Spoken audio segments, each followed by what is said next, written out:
We're reading from the Bhagavad Gita as it is, with translation and purport by His Divine Grace, A.C. Bhaktivedanta Swami Prabhupada, Chapter 7, entitled Knowledge of the Absolute, text number 24. Fairly famous verse. Avyaktam vyaktimapanam manyante mam abuddhaya parambhavam ajananto mam avyayam anuttamam.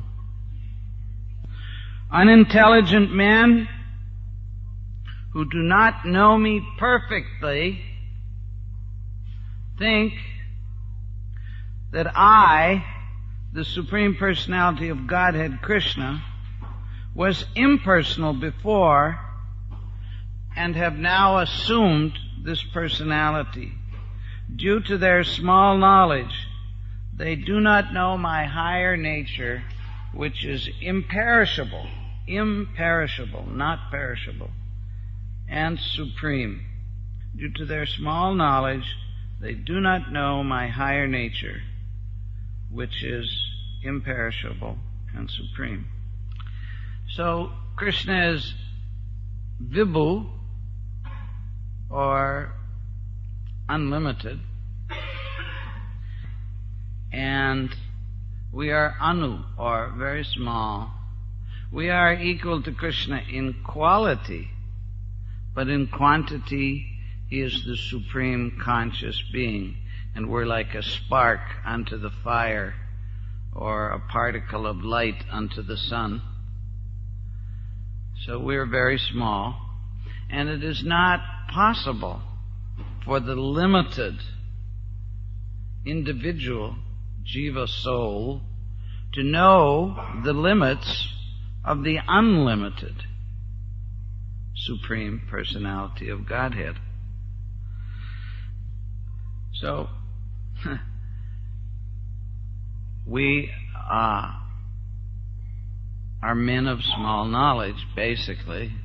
Now, there is a powerhouse, and it is in megawatts.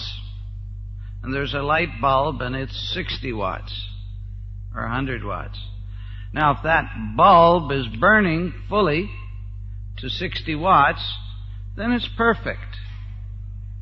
It knows everything that is within its capacity to know. And it's getting its current so that it can burn from the powerhouse. So similarly, we get our knowledge from Kṛṣṇa. We get everything from Kṛṣṇa. Janma Adi, Janmadhyasya Yataha. The very first aphorism of the Vedanta Sutra is that the absolute truth, God, whoever you may call Him, simple definition, Janma Adi, He's the source of everything. There's nothing beyond Him. Now the Isha Upanishad explains this principle.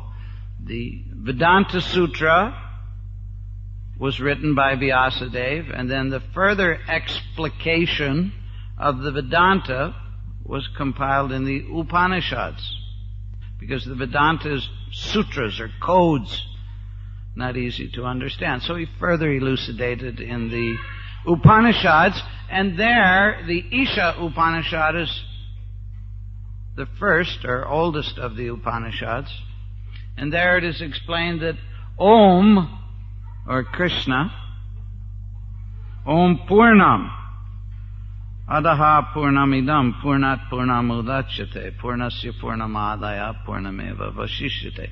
Very nice verse. This is the invocation mantra. But a definition of God is given. He is perfect and complete. He's Purnam. Purnam means complete. So He must, if He's the origin and He's complete, then He must have everything that the creation has. Can't be less than His creation. Then He's not complete. If there's something outside of Him, then He's incomplete. So within the creation we find impersonal energy. Everything is energy. Sarvam kalv idam Brahma. Everything is Brahman. So we find impersonal energy, but we also find personal energy. Both are there. We are all individuals. Osama bin Laden is an individual, and George Bush is an individual. That's going to become obvious in the coming weeks and months. So, God must have both aspects. He can't just have impersonality without any individuality. But within our experience, the impersonal energy is predominated over by the person. The glass of water doesn't pick me up and throw me in the glass. I pick up the glass of water because I'm a person. He has no capacity to do anything except for quench my thirst, maybe. But that's Kṛṣṇa, rasoham apsu kaunteya. So therefore, in Kṛṣṇa also, this is logical proof. Sometimes it is amazing why atheists and hedonists cannot understand the existence of God, because it's such a simple proposition if you're willing to look objectively and accept. For example, one of the most basic, simple arguments for the existence of God is the argument of design. You see a rose. Very beautiful. You see a painting of a rose. Your first thought is, who painted it? When you see the real rose, why don't you think, who painted it? There must be a designer. You know there's a designer for the painted rose. You come to a city like Chandigarh. Indians are all aware of Chandigarh being designed by a Frenchman.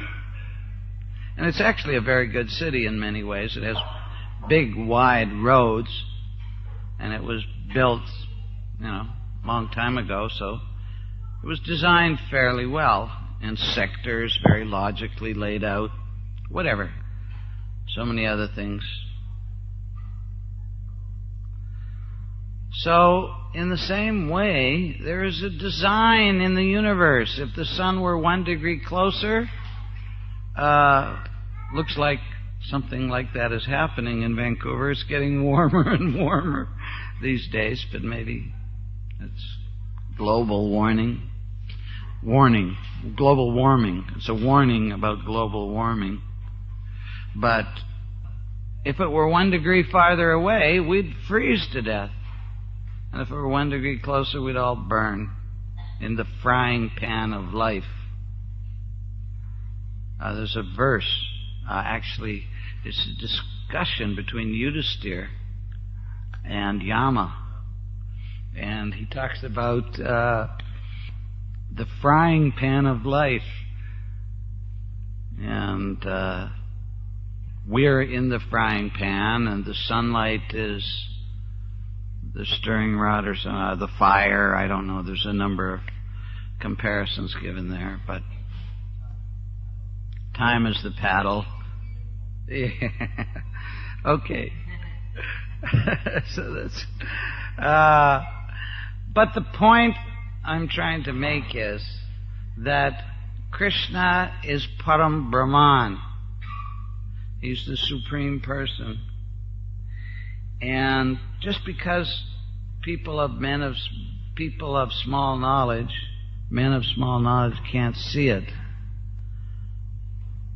doesn't make it not true. People say God exists only if I believe in Him, but that's ludicrous. If a blind man says, I don't believe in the sun, he's blind. So,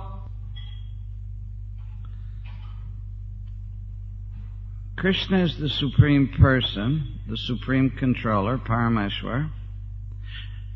And there are some very important reasons why we should come to the temple every week. Or even more than that. Who can guess? What's actually the most important reason for us to come to the temple every week? Huh?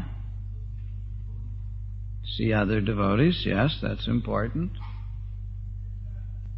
Do you know? Okay, it's a peaceful place. What about you? Why should we come to the temple? Where's that voice coming from?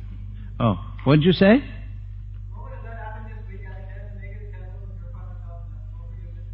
Yes, yes. But what's really the most important reason we should come to the temple? Okay. Yes? Yes? Shall I tell you? It's your duty to come. It's your duty to come. No matter how much you understand, but Kṛṣṇa is the Supreme Person. You owe everything to Him. It's your duty to come and offer your obeisances and give a donation or do some service or do something positive. What is Bhagavad Gita? What do many people in India say about Bhagavad Gita? What does it teach us? Huh? Teaches us to do our duty, right? Everybody says that. Well, our duty is to come to the temple because Kṛṣṇa is the Supreme. I'll bet you, if Atal Bihari Vajpayee were here, this temple would be so crowded because every, at least BJP fellow, would know it's my duty to go. If, some demigod came, any great person, but here's the Supreme. It's our duty to go. We need no other reason. There are so many other reasons, and you mentioned many of them. But we need no other reason than to understand that we have a duty. And if you don't do your duty, Kṛṣṇa says, Yayata mam prapadyante. He's not obligated to do anything for you. Of course, He's very kind. But you never can tell. Those who are worshippers of demigods have been described as less intelligent persons. Antavattu phalam tesham tadbhavati alpa medasam. Medasam means brain substance. Brain substance comes from brahmacharya. Well, it comes from the blood. Semen, urdhvareta.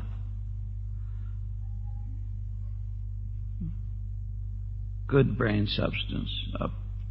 Informally in India, a brahmachari would practice strict celibacy, even celibacy, they wouldn't see the opposite sex as much as possible. They would avoid, or their training would not give them opportunity. There's one example where, what was his name? His father was a sage. He took him in the forest, brought him up. Huh? I can't hear. Rishyasringa, that's right, Rishyasringa. Yeah, and ladies came before him because the kingdom of Janak, I think it was, right? Was completely, it was under a curse, and there was no water for years and years and years together. So he asked the Brahmins what to do, and they said, if you bring Rishyasringa the sage, then he can do a yajna and benedict you. And then the king thought, oh, I can't go and get him. His father will curse me. And then they devised a plan to send these ladies to bring him down to he was in the forest, bring him down to the kingdom, to the city. And the ladies went there, and they waited until his father had gone off in the forest, doing some work, doing his ablutions, morning ablutions, whatever. And then they approached Rishishringa in his cottage, and Rishishringa was amazed. He said, "What kind of men are you?" He'd never seen women before. He didn't know. But they trained him up.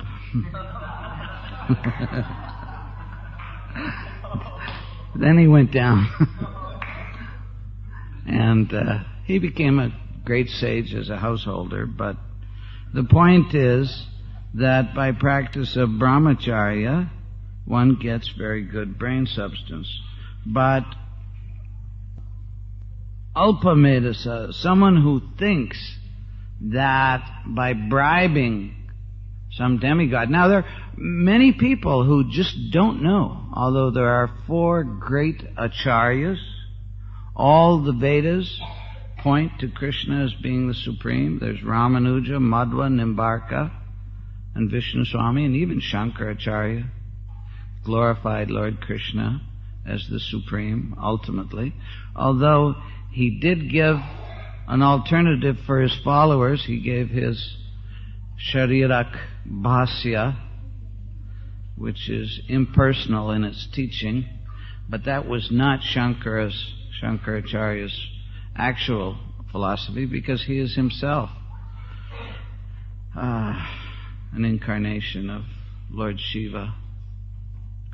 Mayavadam asatshasram kalam odam uchite. Something, he would come, Mayaiva vihitam devi. He was telling his wife Parvati that in Kali Yuga I'll take birth and I'll teach a philosophy very close to Buddhism. But he is himself Vaishnavanam yatha shambhu. But people who don't want to surrender to Kṛṣṇa, see, again, irresponsibility. Now, you can bet some of the biggest, the biggest cult in North America? Or in the world, probably, but the biggest cult in North America, you tell me. Yeah. They're from America. They just need a few good men. The Marine Corps. They're such a cult.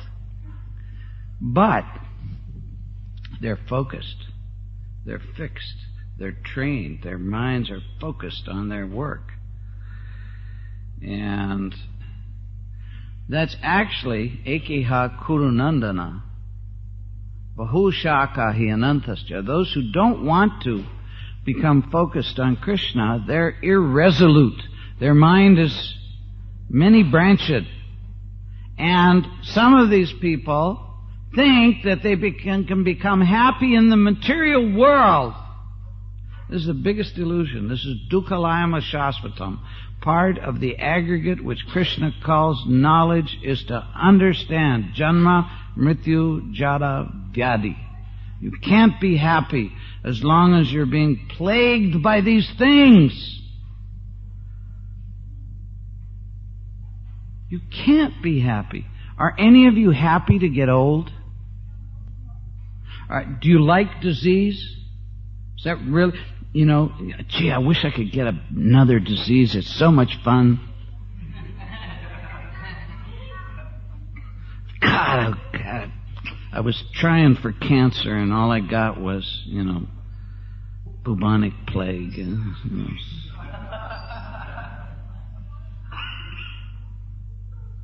Anybody want to die? Not really.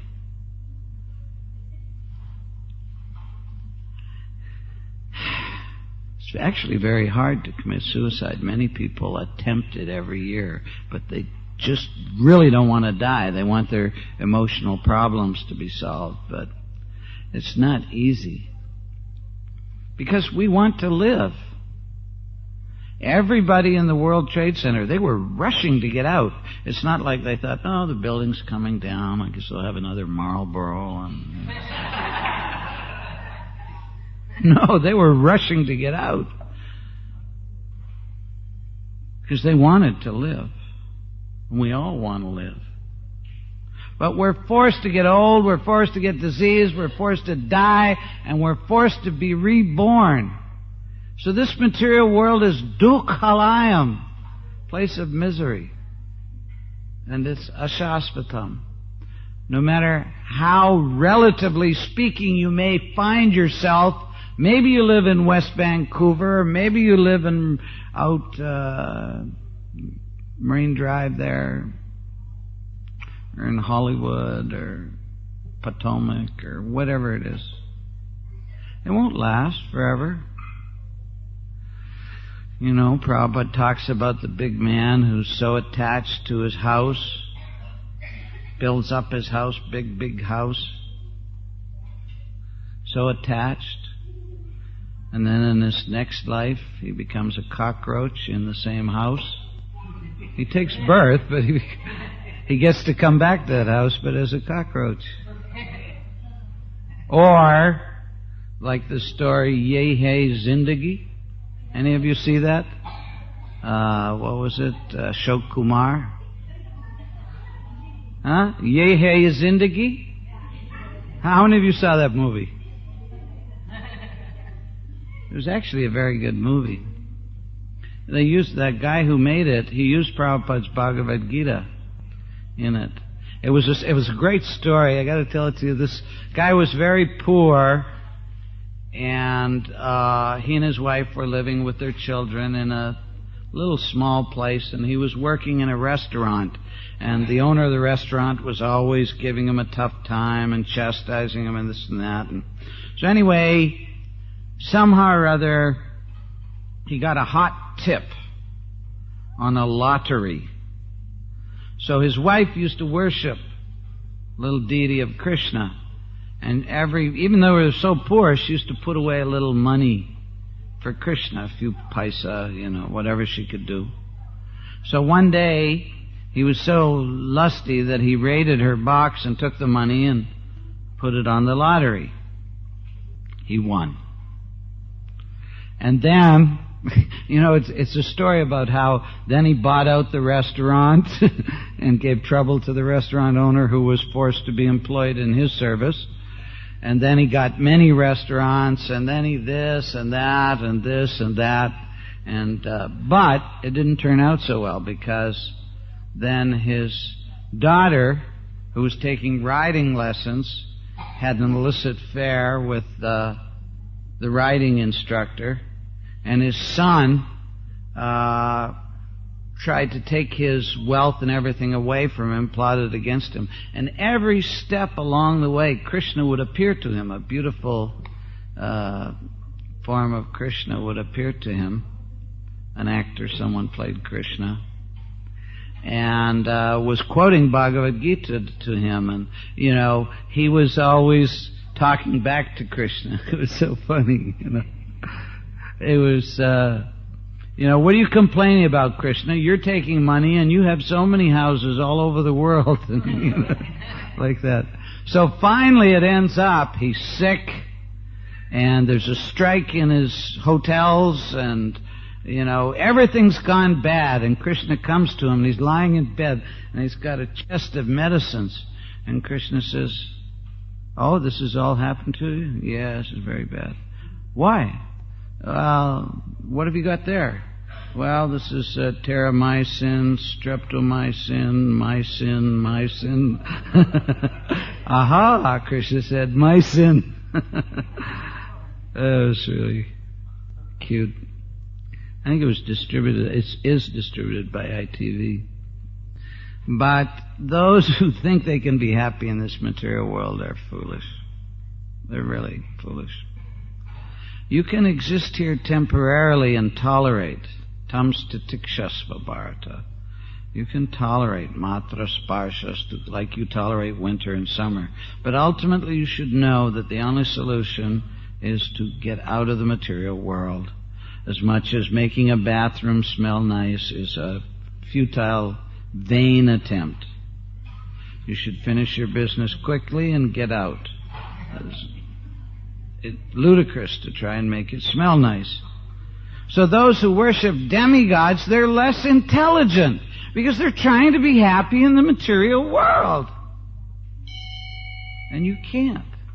The demigods, there's no demigod who can give you mukti, liberation.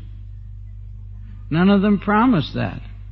Only Kṛṣṇa can give you mukti. He's Mukunda, the giver of liberation. And he's Parameshwar. Aham Adir Hi Devanam. He's the source of all the demigods. Lord Kṛṣṇa in his personal form is here speaking before Arjuna, and still, due to ignorance, impersonalists argue that the Supreme Lord ultimately has no form. Yamunacharya, a great devotee of the Lord in the disciplic succession of Ramanujacharya, has written 2 very appropriate verses in this connection. My dear Lord, the devotees like Vyasadeva and Narada know you to be the personality of Godhead. By understanding different Vedic literatures, one can come to know your characteristics, your form, and your activities. Janma karma chame divyam. To know Krishna's birth, his form, his activities. Because Krishna is a person, he has activities. And it's our responsibility to know more about him. Supposing, now in India we have arranged marriages, right? Now, supposing your father, when you were young, or some of you were young, your father arranged for you to marry a boy. But when you asked, well, what's his name? How tall is he? Do you have a photo? You wanted a little bit of information, and your father told you, I'm sorry, can't give you. You probably wouldn't be very interested in that prospect. At least you want to meet him once. Okay, chaperoned, that's all right. But at least let me look and see. Or Rukmini. She didn't meet Kṛṣṇa yet, but she heard so much about him. So Kṛṣṇa has so many characteristics. He has so many activities. How do you expect to develop love for a person you've never taken the trouble to study anything about? Yeah, I go to the temple, there's nothing to do there. I guess I have to go once a year, take the kids or something. We're Hindus, I'll go.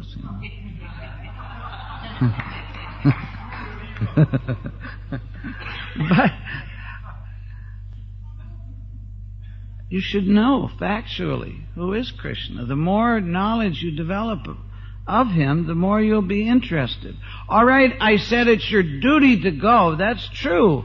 But if you like to do your duty, if you get some pleasure there from reading Prabhupada's books. When I pick up Prabhupada's books and I read about Kṛṣṇa, I may have read it 10 times before. But it's still ever fresh. I don't say, I've read this before. No. In fact, I recently read that Bhaktisiddhanta Saraswati Thakur, our grandfather, Srila Prabhupada's guru, he instructed all his followers that they should read Chaitanya Bhagavad, which is the childhood pastimes of Lord Chaitanya. So many nice stories. He said you should read it 108 times. It gets sweeter every time you read it. Now, you can't imagine something that gets sweeter. There's the law of diminishing return. You know, you see The Sound of Music once, yeah, it was a good show. You see it twice, then you see it on television. You know, the fourth time, fifth time, forget it, you know.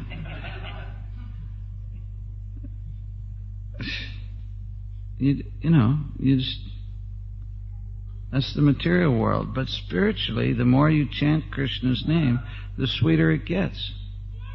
Free from offenses. So, you have to understand Krishna's form and activities. You are this is Yamunacharya speaking. You are the Supreme Personality of Godhead. But those who are in the modes of passion and ignorance, the demons, the non-devotees, cannot understand you. They are unable to understand you. However expert such devotees may be in discussing Vedanta and the Upanishads and other Vedic literatures, it is not possible for them to understand the personality of Godhead. That's from the Stotra Ratna by Yamunacharya. So, chanting the Maha Mantra, especially Iti Shodashakam Nam Kali Kalmashanasam. This Maha Mantra is called, there are many Vakyas, many mantras in the Vedas, but this Maha Mantra is especially efficacious in this age. It's always important, but it's especially in this age effective. You'll get very quick results. But you have to take it seriously. You have to do it every day, just like exercise. You know, if you're thinking that, I'll exercise once a week, you know, something like that. Hey, you know, as far as calories go, that one glass of milk has more calories than you can burn off in 2 or 3 hours exercise. In other words, you have to do it more often than once a week. You have to actually do it. They talk in exercise, they talk about setting up a routine so that even though you only exercise half an hour a day, you go for an hour's walk or something. Even though you do it only for an hour a day, you set up what's called the training effect. Your body gets accustomed, and so what happens is, if you do this 5 days a week at least, then 24 hours a day, this training effect takes hold of your body, and your metabolism, everything is adjusted properly. If you get, Prabhupada said his morning walk added 10 years to his life. So, similarly, taking the chanting of Hare Krishna Maha Mantra, Hare Krishna, Krishna Krishna, Hare Hare, Hare Rama, Rama Rama. You see, they know how to do it. If you do that every day, then you'll make very quick progress, and it's not such a big austerity.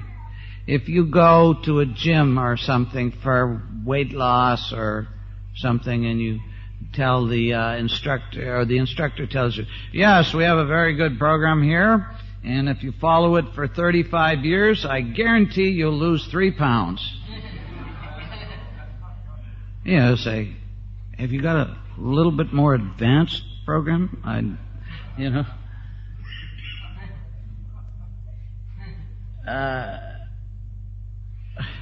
This is not very hard to chant the Maha Mantra. We should give up our worship. Or, okay, say you don't want to give up worship of demigods. That's also, we can live with that. But you should add the chanting of the names of the Supreme Person, Kṛṣṇa. Then, Chetodarpana Marjanam, the dust from the mirror of the heart will be cleansed. Then you will be able to see who you are, you will understand who Kṛṣṇa is, and you will be able to do your duty. And come to the temple every week, and even during the week, and for festivals, and your life will be so much happier.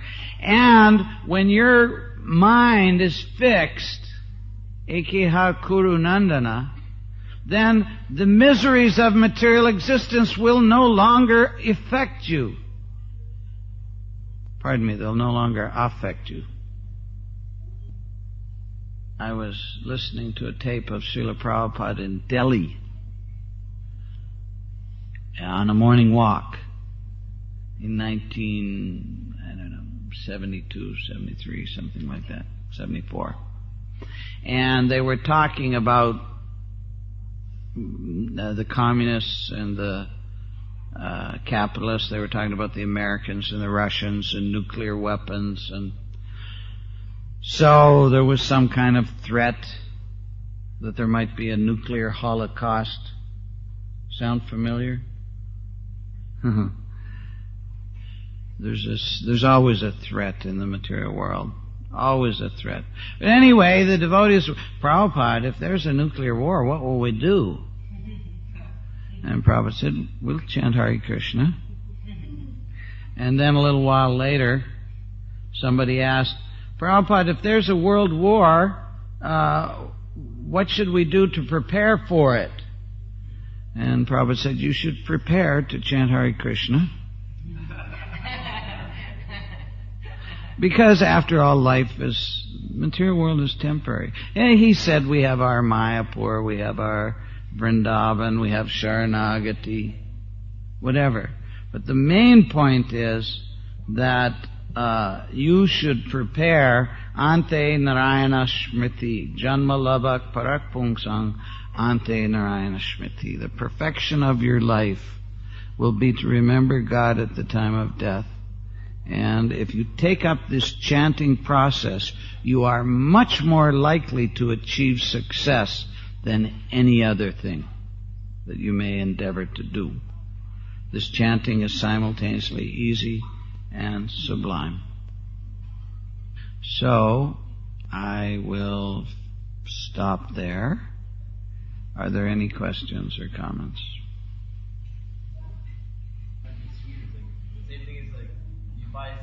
Mantra is such a popular song, it's been at the top of the hit parade for at least the last 5,000 years.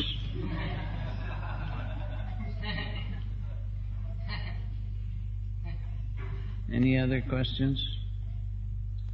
How many people do you think at the time of death think, geez, I wish I could have gone to the office more? Gosh, I wish I could have got a bigger Christmas tree for my family. So we have to make it a priority in our lives.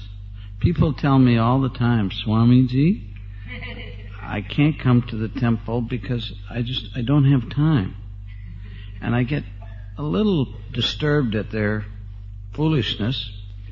And what I feel like saying, and sometimes I do say, sir, what you mean to say is that I don't make it a priority to come to the temple. You can't get more time. There's only 24 hours in a day. And I have